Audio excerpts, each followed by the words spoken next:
Добрый день, дорогие сябры! Сегодня я хочу поговорить с вами про тех, кто робіць наш свет цяплее. Мы часто говорим про экономику, политику, технологии, але реальная трываласць нашай краіны трымаецца на іншым, на людях, на іх здольнасці спачуваць і дапамагаць. І асаблівае месца сярод такіх людзей займае жанчына-валанцёр. Менавіта яе я б назвала сэрцам нашай краіны. Чаму менавіта сэрцам? Таму што валанцёрства – гэта не пра грошы і не пра абавязкі. Гэта пра стан душы.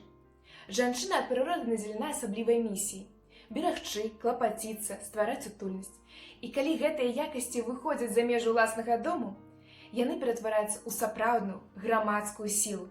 Паглядзіце, хто прыходзіць на дапамогу ў дзіцячай бальніцы, чые пяшчотныя рукі клапоцяцца пра пажылых людзей ці бездаглядных жывёл.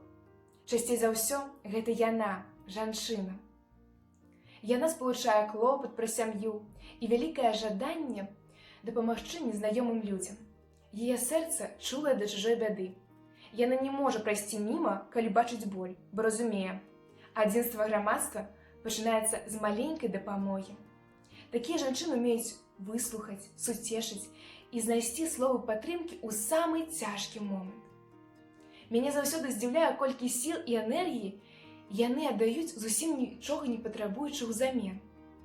Можа, гэта таму, што сапраўднае сэрца не стамляецца любіць? Для мяне жанчына-валанцёр – гэта вобраз сапраўднай беларускай жанчыны, якая, нягледзячы на ўласныя клопаты, знаходзіць час, каб зрабіць чужое жыццё лепшым. Часта кажуць, што валанцёр – гэта не прафесія. Так, гэта не прафесія. Гэта прызванне.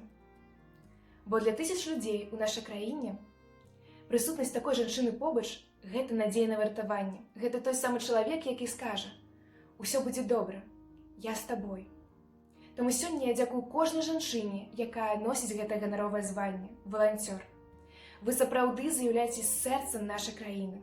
І пакуль б'ецца ваша сэрца, поўнае дабрыні і спагады, жыве і наша беларуская зямля. Дзякуй за ўвагу.